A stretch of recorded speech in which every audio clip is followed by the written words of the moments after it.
Central tendency, the first chapter. In short इसे बुलाऊंगा मैं average के नाम से। इंटरेस्टिंग टॉपिक है, मेजर्स ऑफ सेंट्रल टेंडेंसी यानी एवरेजेस। तो बिगिन विद, सबसे पहले ये बताइए बेटा क्या समझते हैं वर्ड एवरेज से? हाँ जी, नंबर, लगभग। अच्छा, लगभग, एवरेज का मतलब लगभग। और बेटा इसके अलावा per unit value, per unit value average हो गया। अच्छा, और हाँ जी, कोई भी वैल्यू जो पूरी सीरीज में आती हो। और बताएं बेटा इसके अलावा एवरेज। देखिए चैप्टर जो हमारे पास ICAI स्टडी मटेरियल में है वो है measures of central tendency and dispersion. Dispersion मैंने अलग कर दिया, वो हम चैप्टर 2 के नाम से पढ़ेंगे। यहां पर ये पहला सेगमेंट मैंने अलग कर दिया जो हम एवरेज के नाम से पढ़ेंगे। तो एवरेज का मतलब क्या? एवरेज का मतलब होता है the value which represents the entire data, जो पूरे डेटा को रिप्रेजेंट करे, पूरे डेटा को रिप्रेजेंट करे। लेट्स से मैंने ये कहा कि मेरी क्लास में जो बच्चे हैं, मेरी क्लास में जो बच्चे हैं उनके एवरेज मार्क्स हैं 45। तो व्हाट डज दैट मीन? क्या सबके मार्क्स 45 है? नहीं, कुछ के शायद कम होंगे, कुछ के 45 से ज्यादा भी होंगे, लेकिन ये एक वो वैल्यू है जिसके इर्द गिर्द सारी वैल्यू फैली हुई है।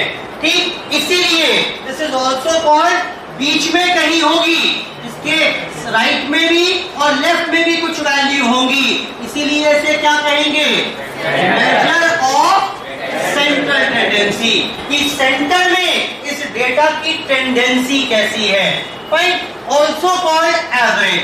Average is the value which represents the entire data, जो पूरे डेटा को एक वैल्यू रिप्रेजेंट करे। मैंने कहा बेटा मेरी क्लास में एवरेज मार्क्स 100 में से 15 है, क्या कहोगे? सर कहना क्या है, नलायकों की फौज लेके घूम रहे हो? बेटा समझ में आ रही है बात? मैंने एक एक नंबर नहीं बताया, मैंने कहा एवरेज 15 है। समझ गए कि सारे के सारे नलायक बैठे हुए हैं क्लास में? बोलो बेटा। मैंने कहा एवरेज मार्क्स स्कूल में 95 है, क्लास में एवरेज मार्क्स 95 है, क्या मतलब हुआ इसका? सबके 95 नहीं है, लेकिन मैं कहूंगा वो बढ़िया, बहुत बढ़िया परफॉर्मेंस है।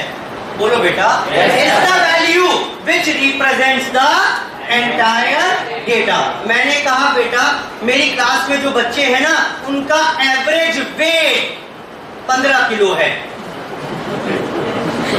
सर आपने ये फर्स्ट सेकंड को पढ़ाना कब से शुरू कर दिया? मैंने कुछ नहीं बताया आपको, मैंने कुछ नहीं बताया, मैंने तो कहा मेरी क्लास में एवरेज वेट 15 किलो है। आप समझ गए कि कोई जूनियर सेक्शन होगा। Average is the value which represents the entire data. बोलो बेटा। मैंने एवरेज बोला, आप समझ गए, आप समझ गए कि भाई कोई जूनियर सेक्शन की बात चल रही है, फर्स्ट सेकंड क्लास की बात चल रही है, वहीं पर बच्चों का वेट 15 किलो के आसपास हो सकता है। बेटा समझ में आया? Is the value which represents the entire data. चलो जी आगे बढ़ते हैं। मैंने कह दिया, मान लेते हैं लेट्स से सीरीज दी हुई है, इंफॉर्मेशन कलेक्ट की मैंने, और इंफॉर्मेशन कलेक्ट ये की कि सारे के सारे बच्चों के मार्क्स के थे कांस्टेंट, कोई भी एक कांस्टेंट। बेटा ये बताओ, अभी मैंने कोई फॉर्मूला नहीं बताया आपको, बिना फॉर्मूले के पूछ रहा हूं, बताओ इस सीरीज का एवरेज क्या होगा? बेटा समझ में आ रही है बात? हम इस प्रॉपर्टी को ऐसे पढ़ेंगे, if all the item values are constant say k, अगर सारी आइटम वैल्यूज सेम है, if all the item values are constant say k, then average of the series will also be k. वो आपसे फिर बता रहा हूं, मैंने शुरू में भी बताया था, फॉर्मूले नहीं पूछेगा, वो बड़ी बड़ी सीरीज देकर एवरेज निकालने के लिए नहीं बोलेगा, वो प्रॉपर्टी बेस्ड क्वेश्चन देगा, ऑब्जेक्टिव। वो यही बोलेगा if all the item values are K, then average of the series will be 0 K minus के और नन ऑफ द अबव। क्या कहोगे? बेटा क्लियर है? If all the item values are constant say k, then average is also के। समझो ना, अगर सब बच्चों के नंबर 40 है तो इनका एवरेज भी क्या होगा? 40 ही तो आएगा। सारे की सारी वैल्यूज जब इस पॉइंट पर हैं तो एवरेज भी इसी पॉइंट पर आएगा। बेटा क्लियर है इतनी बात? अगली बात सुनिए, ये सब लिखा हुआ है, मैं भी पढ़ाऊंगा थोड़ी देर में, पूरे चैप्टर में काम आएगी। और सुनिए, मैंने ये कहा आपसे कि ये मेरे पास एक सीरीज दी हुई है, इसका एवरेज भी निकाल लिया मैंने, पता नहीं किस फॉर्मूले से, लेकिन एवरेज आ गया 10। All the item values are constant, sorry कोई आइटम वैल्यू नहीं होगी, कोई एवरेज पता नहीं किस फॉर्मूले से 10 आ गया। अब मैं ये बोल रहा हूं all the item values are increased by let's say 2, सारी आइटम वैल्यूज को मैंने 2 से इंक्रीज कर दिया। ये जो रूल बता रहा हूं मैं, ये अगले 4-5 चैप्टर तक साथ जाएगा। हर चैप्टर के शुरुआत में मैं यही रूल बताया करूंगा, इसलिए ध्यान सुन ले। आज टाइम ज्यादा लगेगा, अगली बार टाइम कम लगेगा मेरे को। सारी की सारी item values are increased by 2, माने क्या हो गया?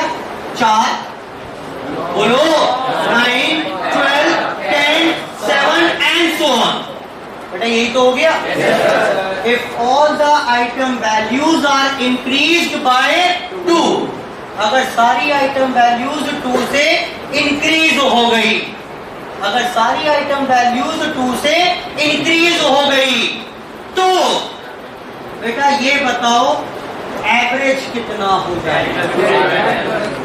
बेटा प्रॉपर्टी ये कहती है, अभी मुझे फॉर्मूले तो पता नहीं, अगर मुझे फॉर्मूले पता होते तो नई सीरीज बनाता और फॉर्मूले लगाकर निकाल देता। फॉर्मूले नहीं पता, वो बिना फॉर्मूले पूछ रहा है, बताओ what would be the average of the new series so form. बेटा कितना होगा? प्रॉपर्टी ये कहती है कि average will also increase, the old average will also increase by the same constant number. बेटा समझ में आया प्रॉपर्टी? अगर सारी आइटम वैल्यूज को एक कांस्टेंट नंबर से बढ़ा दोगे तो एवरेज भी उसी कांस्टेंट नंबर से बढ़ जाएगा। सिमिलरली सारी आइटम वैल्यूज को reduced, decreased bye a constant number, तो बताना एवरेज क्या हो जाएगा? Will also B decreased bye the same constant number. बेटा समझ में आ रही है बात? दिस इंक्रीज और डिक्रीज इज कॉल्ड, इसे बोलते हैं बेटा चेंज इन ओरिजिन। आज के बाद में से ये बोलूंगा, जब मैं बोला करूं कि ओरिजिन चेंज कर दिया तो आपके दिमाग में क्या आना चाहिए? बोलो बेटा कि पूरी सीरीज को ना हमने किसी कांस्टेंट नंबर से या तो इंक्रीज कर दिया या डिक्रीज कर दिया। और अगर मैं ओरिजिन चेंज करूं तो चैप्टर 1 में इसका फर्क पड़ेगा कि नहीं पड़ेगा? एवरेज पर इसका फर्क पड़ेगा। क्या बोला मैंने? Average is dependent of change in origin. Average is dependent of change in origin. बोलो बेटा। yes, sir. बेटा समझ में आती है बात? yes, sir. Average is dependent of change in origin. बेटा क्लियर है बात? Yes sir. Average is dependent of change in origin, यानी जब जब ओरिजिन चेंज करोगे, ओरिजिन चेंज करोगे माने क्या करोगे? प्लस माइनस करोगे। जब जब पूरी सीरीज को किसी कांस्टेंट नंबर से इंक्रीज या डिक्रीज करोगे, यानी ओरिजिन चेंज करोगे, तो एवरेज भी चेंज हो जाएगा। हो गया कि नहीं हुआ? Average is dependent of change in origin. पहली प्रॉपर्टी समझ में आती है? दादा दूसरी प्रॉपर्टी, पहली प्रॉपर्टी क्या बताई मैंने? If all the item values are constant, say k, then average will also be k. If the average is, दूसरा बताया, average is dependent of change in origin। और सुनिए, इस बार सारी आइटम वैल्यूज को मल्टीप्लाई कर दिया एक कांस्टेंट नंबर के साथ, या सारी आइटम वैल्यूज को डिवाइड कर दिया एक कांस्टेंट नंबर के साथ, तो क्या एवरेज पर कोई फर्क पड़ेगा? Answer is yes. Average will also be multiplied और average will also be divided by the same constant number. बेटा क्लियर है बात? yes, बोलो बेटा। Now this multiplication and division is called change in scale, is called change in scale। तो बेटा क्या लिखेंगे? Average is dependent of change in scale also. बेटा समझ में आ रही है बात के लिए? ठीक, तीन प्रॉपर्टीज मैंने यहाँ पर बताई अभी आपको, मैं फिर रिपीट कर रहा हूँ, एग्जाम में यही सब पूछेगा। ये मत उम्मीद करना कि 11th वाला ये क्वेश्चन दे दिया और बोला फाइंड अर्थमेटिक मीन या मीडियन या मोड। करेंगे क्वेश्चन, लेकिन एग्जाम में जो पूछता है वो इस तरीके की प्रॉपर्टीज और इसी के ऊपर बेस्ड क्वेश्चन पूछेगा। सुनो अब क्वेश्चन क्या बनता है, सुनिए, ये देखें,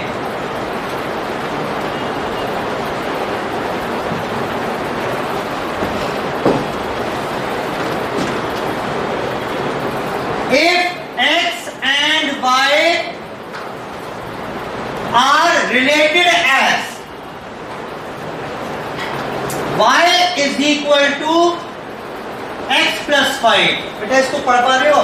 yes, क्या भाई हमने क्या किया, एक सीरीज x रही होगी, इसमें 5 ऐड करते गए, नई सीरीज कौन सी बन गई? y बन गई। बेटा यही तो हुआ।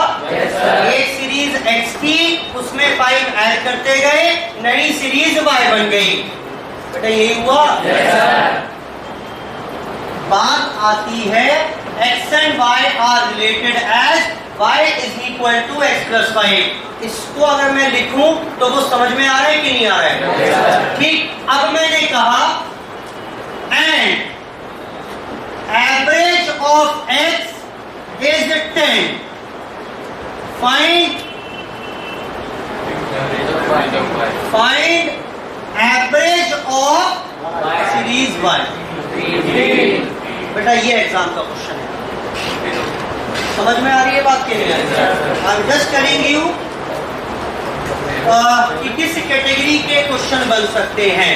तो यहाँ पर मैं कुछ ऐसे कहूंगा कि average of y is equal to, ऐसे लिखो, बल्कि सिंस प्रेजेंटेशन इंपॉर्टेंट नहीं है, ऑब्जेक्टिव पेपर होगा, फिर भी सुन लो, क्योंकि y is equal to x plus 5 है, तो एवरेज ऑफ y कैसे आएगा?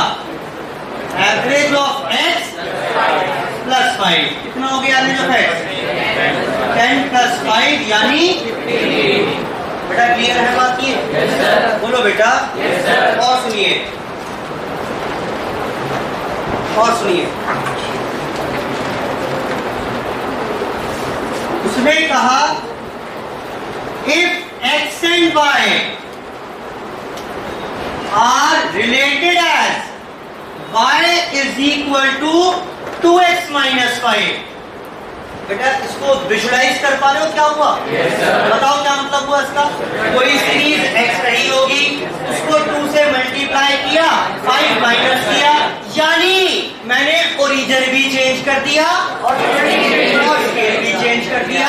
तो बताओ नई सीरीज जो y बनकर आएगी, and average of x is 10, find average of y। बोलो बेटा कितना? y का एवरेज कितना होगा? एवरेज होगा y का 15। तो average of y is equal to twice average of x minus 5, यानी ट्वाइस इंटू 10 माइनस 5, 20 माइनस 5 यानी 15। Average of y is 15। बेटा क्लियर है इतनी बात? Yes sir. बोलो बेटा। Yes sir. Average of y is 15। ये दोनों एग्जांपल फटाफट से नोट करिए, बुक में ही अपोजिट साइड पर, वेरी गुड, पेज नंबर 1 के अपोजिट साइड पर नोट करिए दोनों एग्जांपल। एक और लिखवाऊंगा अभी इसके बाद, इसी से रिलेटेड एक एग्जांपल और लिखेंगे अभी।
माइनस 2y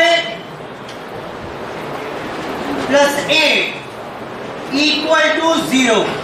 अब ये क्या हो गया? ये क्या हो गया?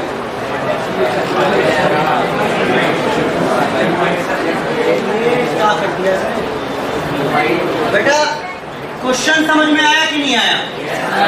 इस बार फिर से x और y में ये एग्जाम आया, ये क्वेश्चन आया एग्जाम में। यहां तक लाने के लिए एग्जाम्पल 1 और 2 लिखाए थे मैंने। x और y में ये रिलेशनशिप है, बड़ी उल जरूर सी बात दी हुई है, लेकिन क्या इसको स्टैंडर्ड तरीके से लिख पाओगे? 5x minus 2y plus 8 equal to 0, यानी लिख पाएंगे 2y is equal to 5x plus 8, y is equal to 5/2x plus 8/2। बेटा समझ में आ रही है बात कि नहीं आ रही है? बोलो बेटा। 5/2x plus 8/2।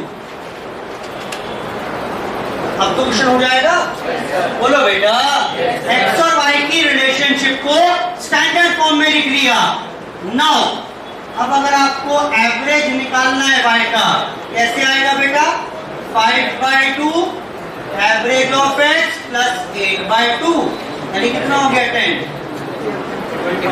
3/2 प्लस 8/2 25 और 4 29 इज द आंसर। लिखो एग्जाम्पल नंबर 3।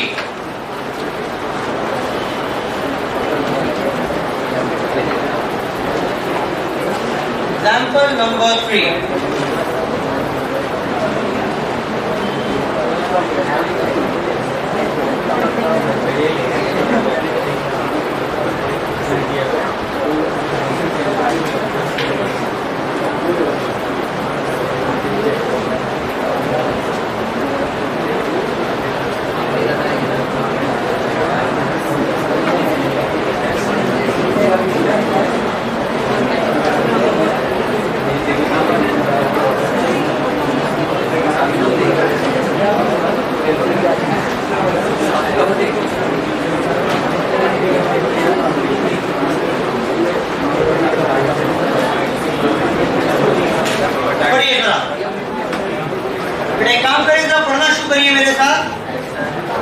बातें पढ़ो पहले आपको।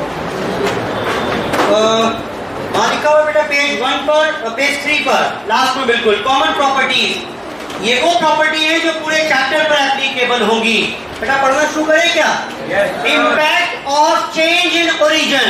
लिखो जरा उसके ऊपर, ओरिजिन के ऊपर लिखो क्या मतलब है? साइन लगाओ प्लस माइनस का। ओरिजिन के ऊपर साइन लगाइए प्लस माइनस का। पढ़िएगा लिखा हुआ है if all the item values in a series are increased or decreased by a constant number, then the average of the new series कैसे मिलेगा? Will be obtained by adding or subtracting the same constant number with the old average. यानी average is dependent of origin. I hope ये property clear हो गई होगी। उससे थोड़ा question भी समझ में आ गया। और पढ़िए impact of change in scale. Scale के ऊपर लगाओ साइन, मल्टीप्लाई डिवाइड का, मल्टीप्लाई डिवाइड। पढ़िए if all the item values in a series are multiplied और divided by a constant number, then the average of the new series will be obtained by multiplying or dividing the same constant number with the old average. In other words, average is dependent of change in scale. बेटा clear है बात? Yes sir. बोलो बेटा। Yes sir.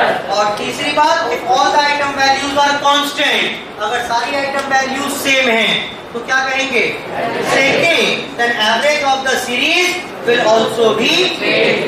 बेटा clear है बात? Yes sir. चलो ये और देखिए, और देखिए इसके बाद तो हमने पहली चीज कवर की।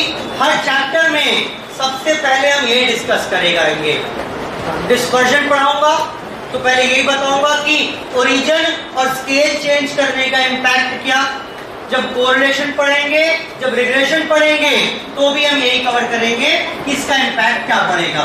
अब बार बार शब्द एवरेज यूज कर रहे हैं इस चैप्टर में। Precisely speaking, we discuss average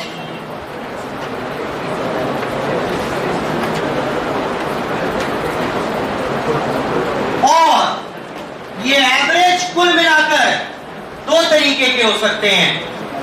broadly speaking या तो होंगे मैथमेटिकल एवरेज या होगा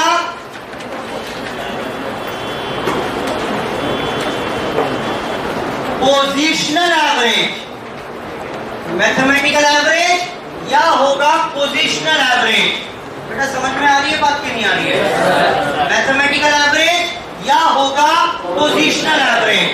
अब ये मैथमेटिकल एवरेज भी तीन प्रकार के, या तो होगा M, M is arithmetic mean, या होगा एचएम अरिथमेटिक मीन, पहले लिखो ज्योमेट्रिक मीन, और फिर होगा, और दो पोजिशनल एवरेज इस चैप्टर में कवर करेंगे। Median denoted by M and mode denoted by Z. ये पूरे चैप्टर की समरी है। नोट करो फटाफट। इनको मैथमेटिकल क्यों कहेंगे या इनको पोजिशनल क्यों कहा जाएगा, इसकी अभी चर्चा करते हैं।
ओके, अभी एक चीज बाकी है इसमें कि इन पांच में से by these three are called mathematical average, और इनको पोजिशनल क्यों कहेंगे, चर्चा इसकी बाद में करूंगा इन शब्दों की।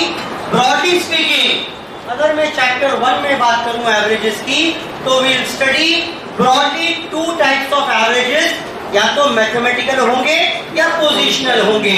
मैथमेटिकल भी तीन, कौन कौन से? एम, जीएम एंड एचएम, और पोजिशनल दो, मीडियन एंड। मैंने कैटेगरी दो इसलिए बनाई कि इन तीनों की प्रॉपर्टीज लगभग पैरेलल चलेगी, क्योंकि ये एक प्रकार की कैटेगरी में है, और इन दोनों में लगभग एक जैसी बात होगी, क्योंकि ये एक कैटेगरी में है।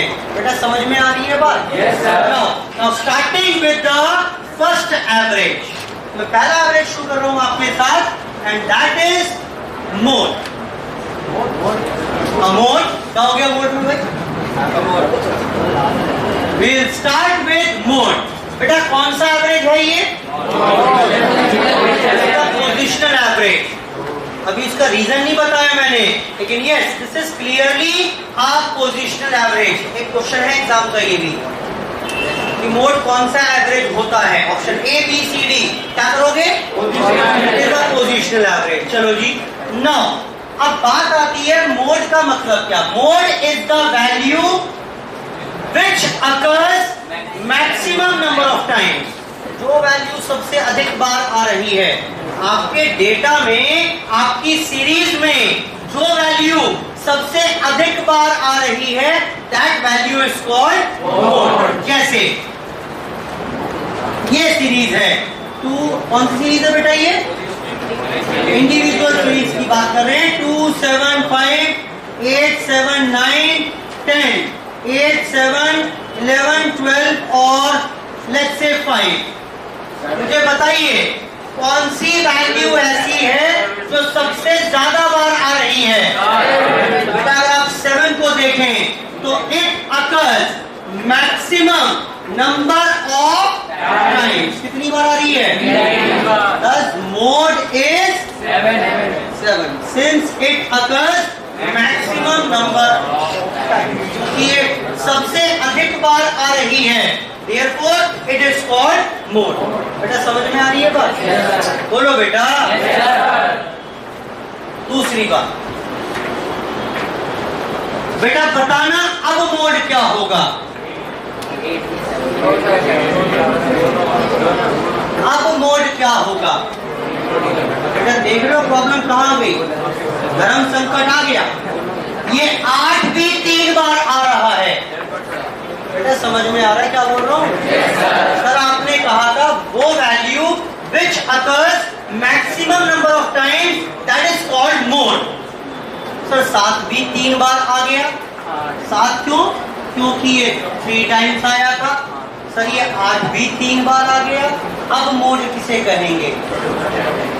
बेटा इस सीरीज में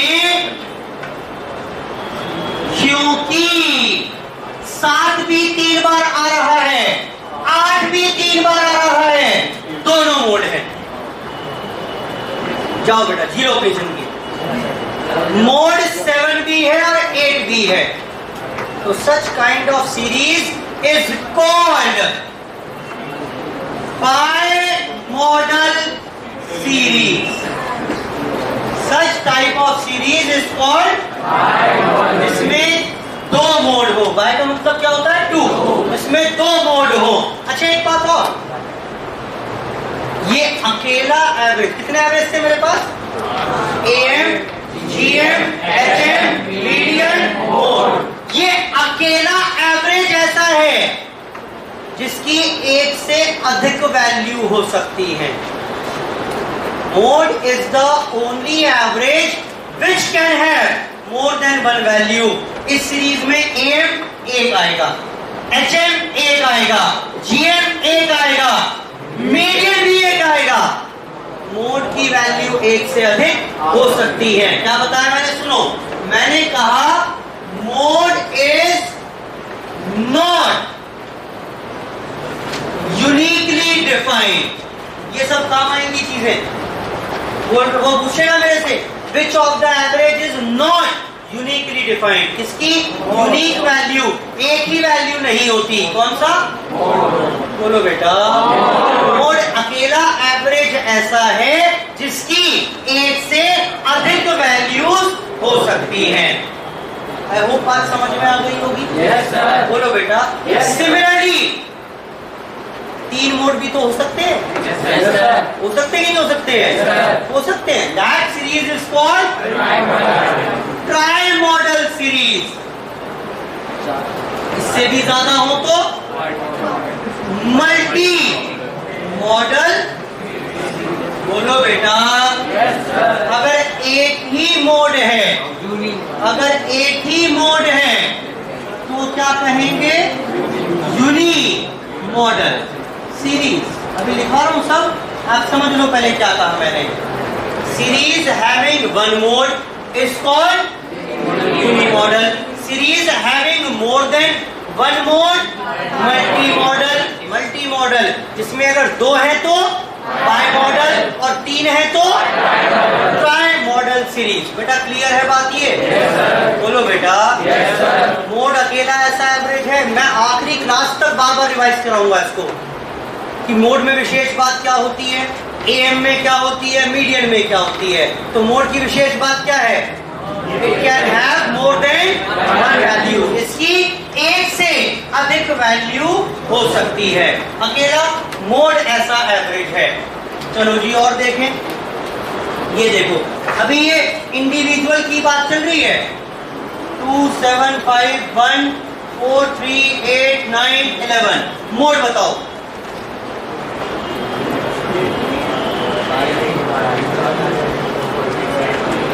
अभी तो कहा था, समझ में आ गया आपको? बताओ।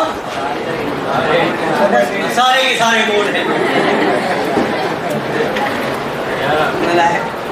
बेटा कौन सा है मोड इसमें?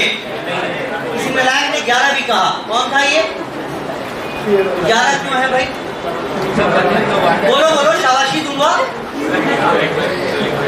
बेटा मैक्सिमम नंबर ऑफ टाइम से चाहिए, मैक्सिमम वैल्यू नहीं चाहिए। बोलो बेटा, सॉरी बोलो।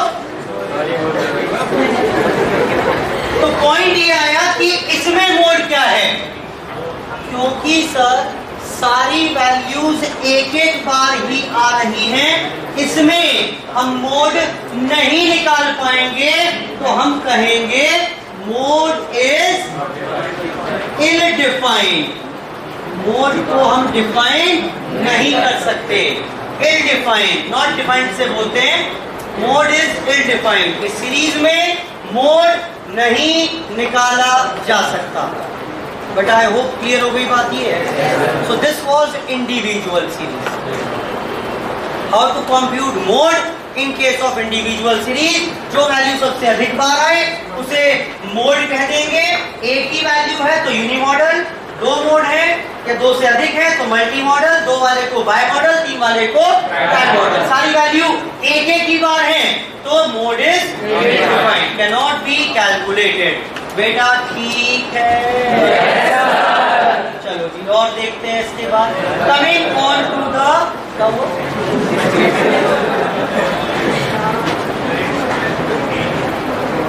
लो जी, एक साथ कर लेंगे क्वेश्चन, कोई दिक्कत नहीं है, समझ लो पहले। Coming on to discrete series.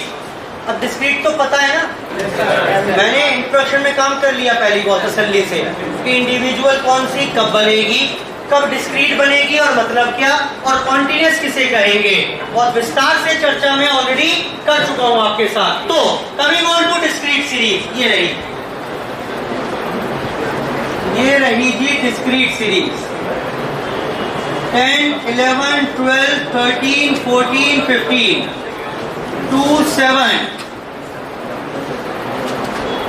8, 18, 12, 3 और 10।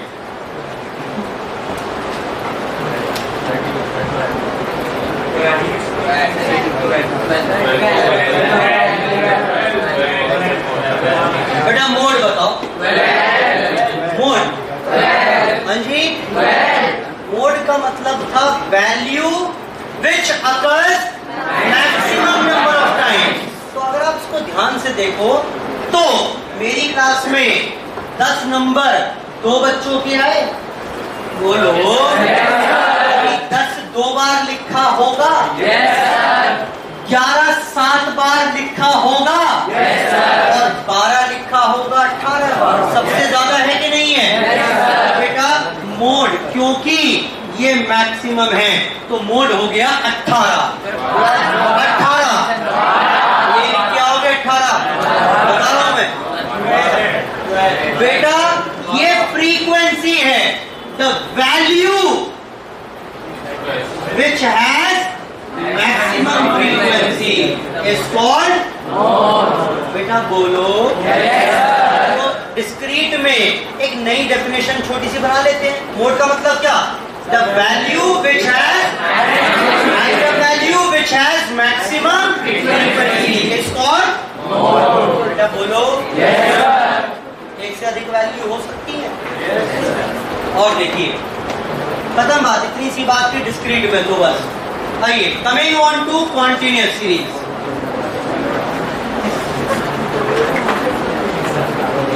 Where item values are expressed in the form of class interval and their frequencies are given. 0, 20 बेटा पेन ना बजाओ।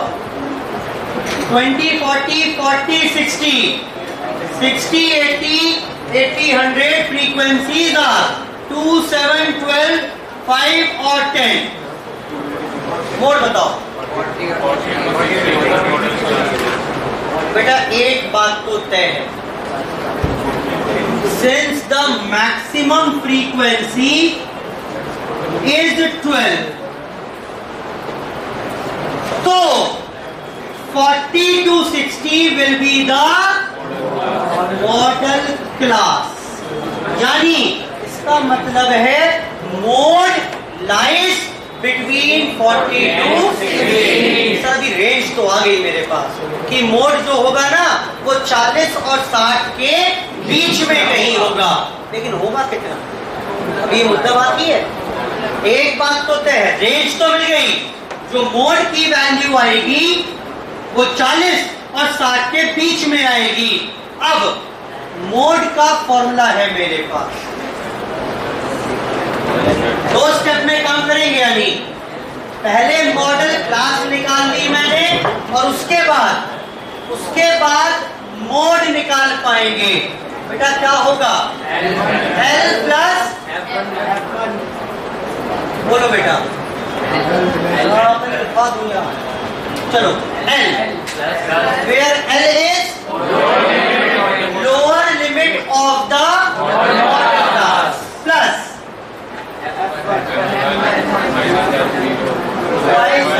F1 minus F0 minus F2 into.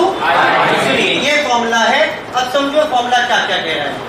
पहली बात तो जो फ्रीक्वेंसी है मॉडल क्लास की, दैट इज कॉल्ड F1। तो उसके बाद वाली को क्या कहेंगे? और इससे पहले वाली को।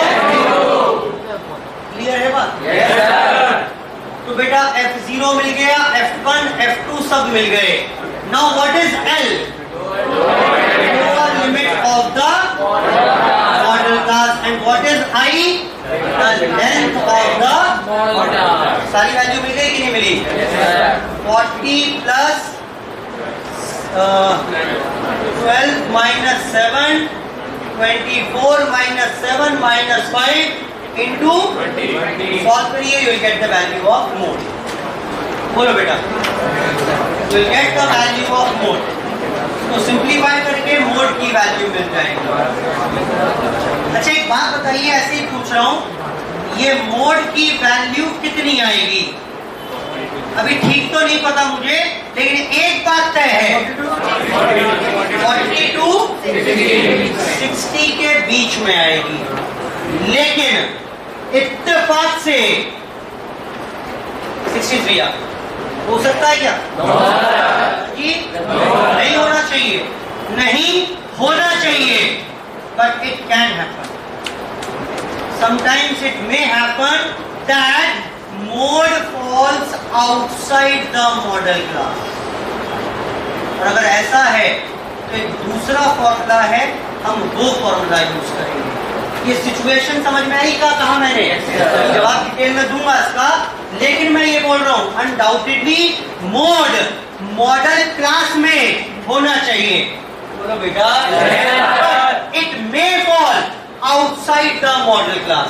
ये मॉडल क्लास से बाहर जा सकता है, और अगर ये बाहर चला गया तो उस केस में क्या होगा?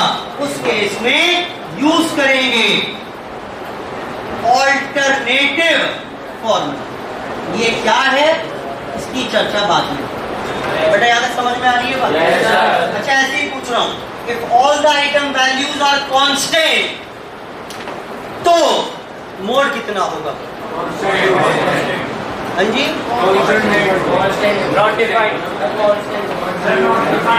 सब के किराए पर पानी फेर दिया।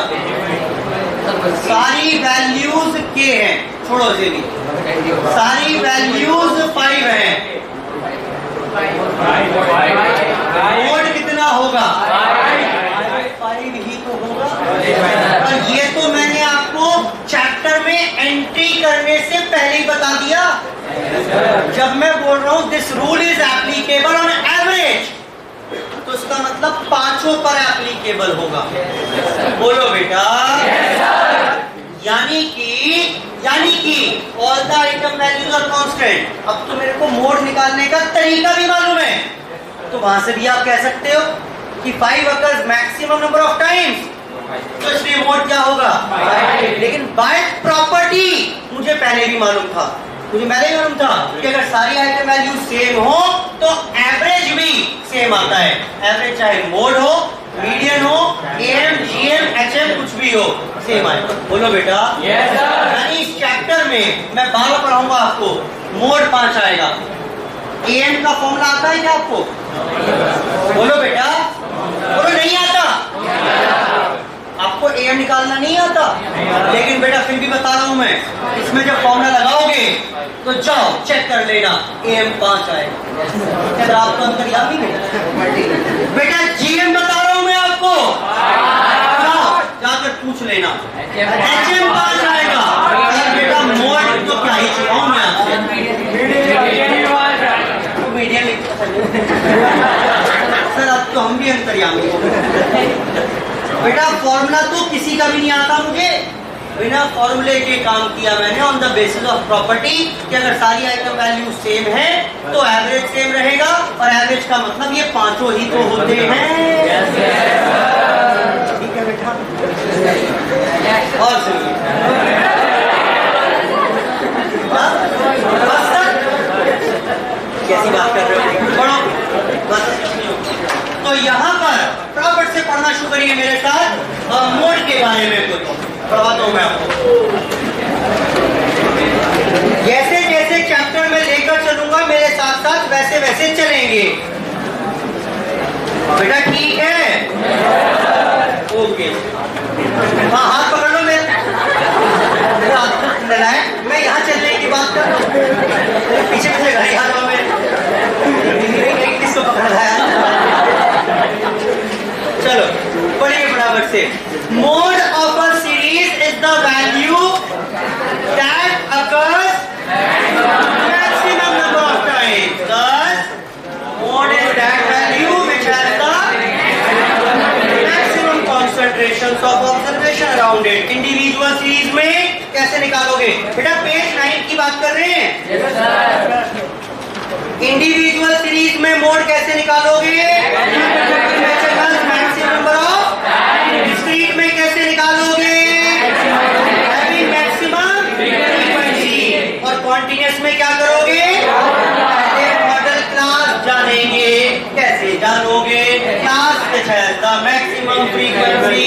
बोलो बेटा। उसके बाद मोड का फॉर्मूला रहेगा L plus F1 minus F0 upon twice of F1 minus F0 minus F2 into. अभी भी ये सॉल्व करके आंसर नहीं पूछेगा। बेटा समझ में ये एक साथ बैठा जाओ, बेटा सीधे बैठो, पाप लगेगा, ध्यान देना। तो बेटा यहाँ पर वो एग्जाम में उम्मीद मत करना कि ये कॉन्टिन्यूअस सीरीज आएगी, फ्रीक्वेंसी होंगी और मैं ये निकाल कर दे दूंगा और 1 नंबर मिल जाएंगे। नहीं आएगा सब। वो ये तो पूछ सकता है, for calculating mode in the continuous series we'll use the following formula। Option A, एक ये लिखा होगा, एक बी लिखा होगा, सी डी। समझ में आ रही है बात? yes, ऐसे क्वेश्चन नहीं आते एग्जाम में, बहुत कम चांस है, बहुत कम, लगभग ना के बराबर।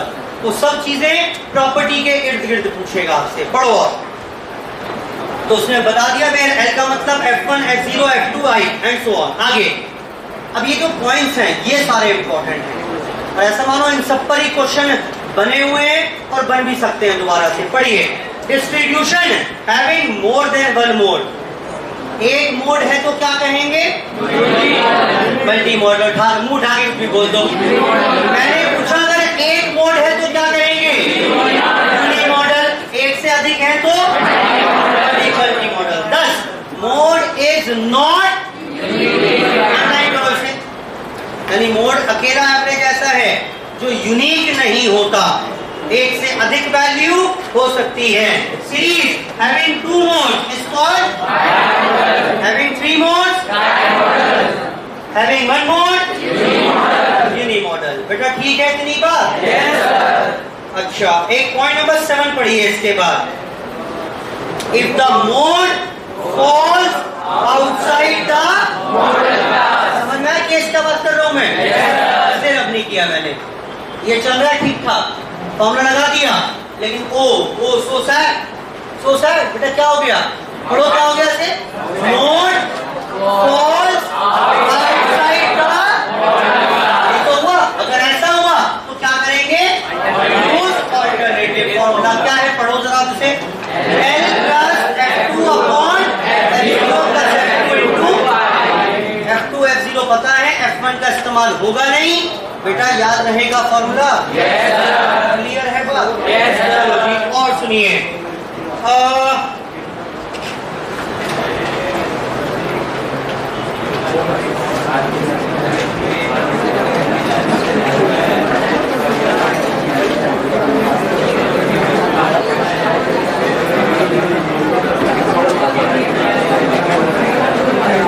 देखना जरा बेटा वहीं पर बुक में ही अपोजिट साइड पर, बताओ आगे बेटा। टॉप क्लास में फर्स्ट क्लास में अप्लाई कर रहा है तो मेरा लाइक प्रीवियस क्लास नहीं समझा, प्रीवियस क्लास कौन सी होगी, फ्रीक्वेंसी कौन सी होगी, जीरो होगी भाई। वो बोल रहे हैं सर यहां पर ये मैक्सिमम आ गई तो ये तो हो गया F1, चलो F2 भी मिल जाएगा, F0 क्या होगा, तो एक सवाल और भी है, पूछो क्या। हाँ बेटा ये हो गई, अगर अब ये क्या हो गया F1 तो F2 क्या होगा, ठीक है। चलो जी, और थैंक यू सर।